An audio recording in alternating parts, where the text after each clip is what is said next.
All right, Amir, we're back here on The Great Debaters. It's time to go above the rim.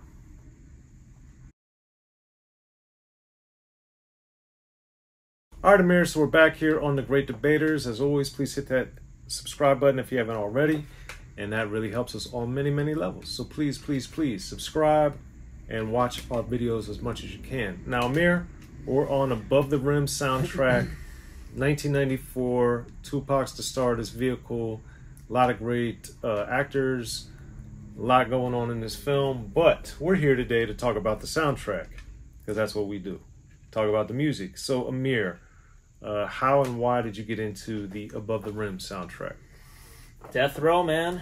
Death Row. Death Row was, at this point of me listening, was probably, it was definitely one of my favorite labels, and at this time it was possibly my favorite label.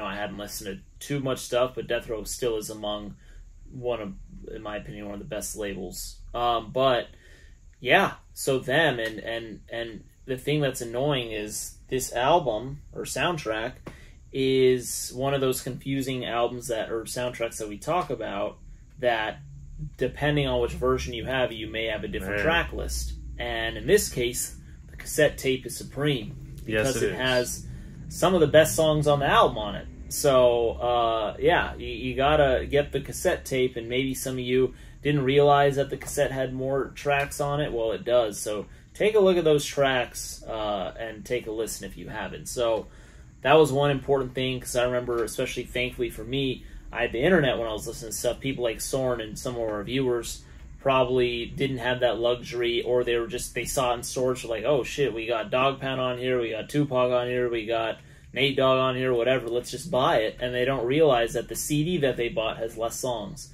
So one thing to keep in mind, but I was able to see that when I was looking up online. That being said, this album, one thing that I'm not the biggest fan of in soundtracks, and just any soundtrack really, is usually they have hip-hop, but they also have a lot of other genres, which love other genres as well, but sometimes they just feel like it's all mixed around and kind of jumbled in there, and they're just forcing artists on songs, and some of them adapt to the theme, some of them don't. It sounds out of place. So that's how I feel about certain soundtracks. I think this soundtrack is one of the better soundtracks that I've heard. It has excellent music on it, and we're going to start off with my first pick, and it's a classic, and it's going to be played for concert. Warren G can make No Song Again, and he can tour off this for the next 20 years, and that would be Regulate. And right here, and Regulate actually has the same cover as Above the Rim, essentially, just different text. And this song, I mean, I don't think I even need to say it. I can just say this is a song and just say you choose, because everyone has heard this song. If you haven't heard the song and you're watching on the channel, I don't believe you. It is classic. It's a masterpiece of a song. And it's funny because Warren G has an album called Regulate, and obviously because of how excellent this song is, but on top of that too, it's like Nate Dogg, in my opinion, is the real star of Regulate. I mean, on the vocal tip, because Warren G also produced it, right?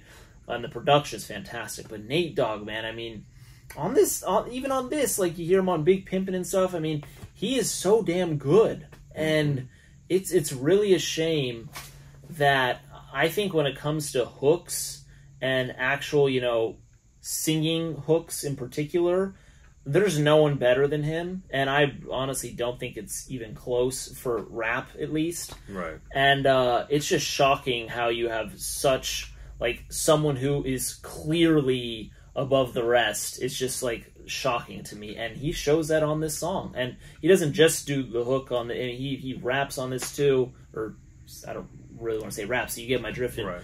Warren G, I don't have to talk about the verses. It's just a masterpiece, and this is, if not my favorite, it's top 2 from this, and I'm happy that Warren G also included it on his album, Regulate the G-Funk Era. This is my first pick. Regulate's also one of my picks, building off what Amir said. In addition to everything Amir said, one of the things that's interesting to me about this song, and I didn't get this the first 5 times I listened to it, 6 times, that the lyrics do not match the music very well, because it's very, like, especially Nate Dogg, but really both Nate and Warren G. I was like, wait a minute, they're talking about getting robbed and like going all this crazy street stuff. I was just so into the groove and the sounds of everything, which is unusual. I usually pay attention to the lyrics right away. But for some reason, this song, it was a couple listens in, and I was like, wait a minute, this is not what I was expecting to be hearing on this song, the way it sounds and it feels and the vibe of it, even though the title is Regulate. But I was just like, man, this is wild. Yeah. So that's one element of it. And then, like Amir was saying, Nate Dogg is phenomenal on here and shows why he's, you know, one of the best talents we ever saw on the blending of rap, R&B, gangsterism, gangster and B or whatever. He, R&G, rhythm and gangster, as Snoop later said. But the bottom line is masterpiece, great song. I've thankfully, of course, seen Warren G perform it many times over the years.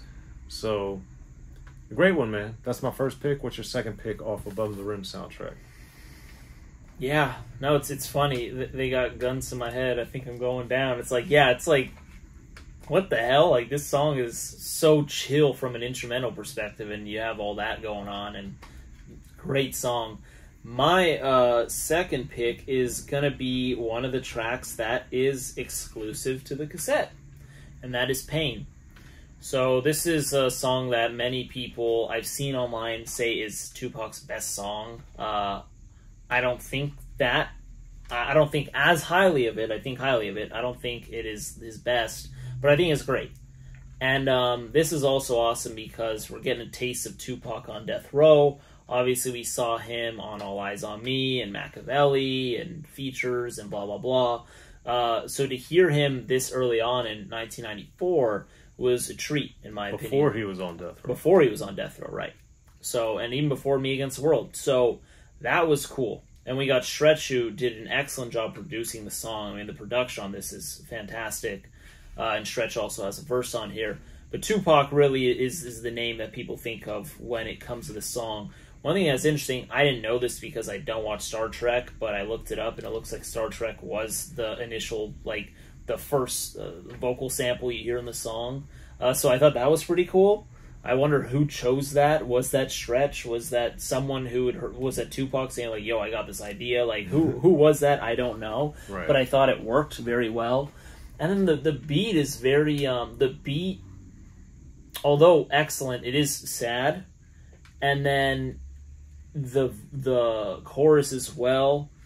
And then Tupac saying, what could I do? I had to feed my freaking family and all this stuff. And, you know, he has the line at the end of his first verse where he says, well, I lived to see 23. And, you know, he did, but he didn't live much long after that. So it's someone who was, you know, paranoid and thought he would see an early grave and things of that nature. And maybe people listening to this in 94 was like, that's a hard line, but no, he's just exaggerating. But, you know, obviously we saw how his life turned out. And shout out to Tupac for always being so introspective, having great bars, etc.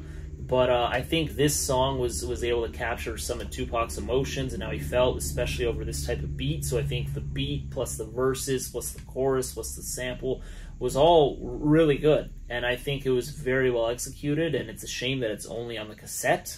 And I know they actually did just release a vinyl for this from Shop Get On Down or one of those companies, I'm forgetting. So maybe they have it on the vinyl now. I don't know, so do your research. But great song. That's my second pick. Pain's also my pick. It's, like you said, it's an amazing song. And I like, as I've talked about in my interviews and different great debaters, when the artists are vulnerable and talking about pain and struggle and strife, but not in a standard way. This is more of an emotional, introspective way than violence being done to them by the system or what have you with police brutality, all of which, of course, makes for unfortunate realities and very powerful music, as we know throughout rap history. But this one, I think, is a little more of an internal, he's documenting his internal struggles, which I think makes it very powerful and shows where rap could go and would go and has gone. You know, we get the Scarfaces, we get the Tupacs. You know, a lot of people did a great job doing this type of rap, and we have all the emo artists that have come out, not only in rap, but in all genres. I think people, Tupac in the rap world helped people tap into that, I'd say. Following Scarface's lead in particular. And Pain is a great example of that. Stretch, Live Squad, unfortunately didn't get more music from him before he died, but there's a lot of great material, especially their collaboration, or their collaborations, I should say, and Pain is one of them. And it's to Amir's point about the different versions of albums. As I got older, and as I started noticing all these different songs being on different versions of albums, and it seemed very unnecessary to keep them on or take them off or have them on this and not on that.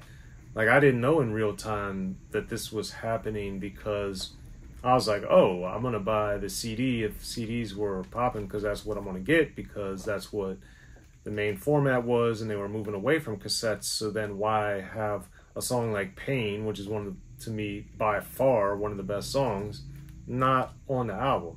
I have my own theories. Maybe it came in late. Maybe, who knows? But the bottom line is, that's unfortunate that it wouldn't have been on what I imagine was the best-selling form of the album, which is CD. So anyway, that's my second pick. Amir, what's your third pick from Above the Rim soundtrack? You know what? I will say this isn't my pick, but I do want to give a shout out to Old Time's Sake by Sable Jeffries. I love that song. That's a great one. That's a great song. Not one of my picks. That would be in my top 5 though. Excellent song. I don't know if you're shocked by hearing that. I am a little bit. I love that song, man. Old Sweet Time's Sake Sable. is Sweet Sable. Yeah, sweet. Yeah, that's what I was saying, because I remember it said Sweet Sable. In my iTunes, I have it as Sweet Sable, but I'm looking at the back here to Sable Jeffries, so yeah. I'm assuming that's her legal name. I don't know. But anyways. And it's different on here. That's. Oh, does that say Sweet Sable there? Yeah. Well, there you go. It's just messing everything up. All right, so last pick is also a cassette-only track, and that is Loyal to the Game. Now, when I actually, believe it or not, one of the first CDs I ever heard my whole life, first albums I ever heard my whole life, was Loyal to the Game by Tupac, the 04 album that was obviously posthumously released.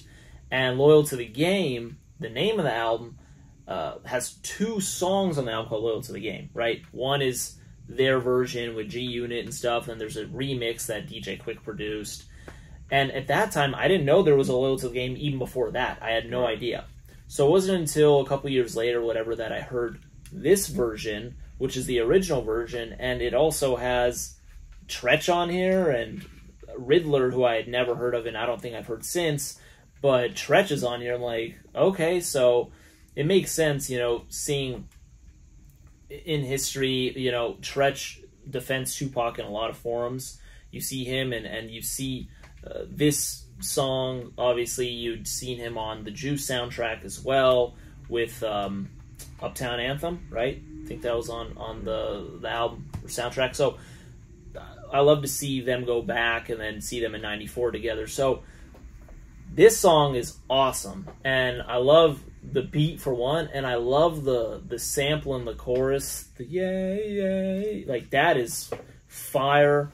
Tretch is dope. Tupac's dope. The Riddler, that was the first time I heard the Riddler. I thought that was interesting. Like, how does that come to be? You think about when you're constructing an album, you're constructing a song, and the decision making is always so interesting in different eras. Nowadays you try and get the artist that's popping and making all this noise and stuff. Back then, I feel like it was a little different. A lot of it was also local, who was on your label, like all this stuff. And the Riddler is very interesting because I don't know how the affiliation came to be, but I'm sure it had to make some sense in the background. So I think he was on Hammer's Busted label, I think. So then that does make a little bit of sense. I know MC Hammer did have his affiliations with Death Row as well. So yeah, Loyal to the Game is a great song. It's definitely my last pick, and it's the last track on the album. I do have a question for you after your last pick. So what's your last pick? That's not my third pick, although I liked it. I'm also going to give a shout out to you, like you did, to an R&B song, Part-Time Lover by H-Town. That might be, it's up there, man. Like, that's a great song. Mm-hmm. And definitely a very different vibe than my other 3 picks, because the other 3 are rap. But I always liked H-Town a lot and thought they had a lot of great material, and this song is no exception. So I'm glad that it's on here, and of the R&B or the non-rap songs in particular, it's my favorite by far. So I'm gonna go with Afro Puffs by Lady of Rage as my 3rd pick. Now, this of course is her signature song. Woo! Phenomenal song. And Rage, I went to the Roots picnic recently. My wife took me to that. Shout out to Vita for that. And she came out and performed a surprise little bit of Afro Puffs with as part of Queen Latifah's set. So that was just a shock and a great thing. So I was very glad to be able to witness that. And, you know, this song, the beat on there is, of course, phenomenal. Snoop's flavor that he sprinkles on there is amazing. And then Rage just obliterates this song.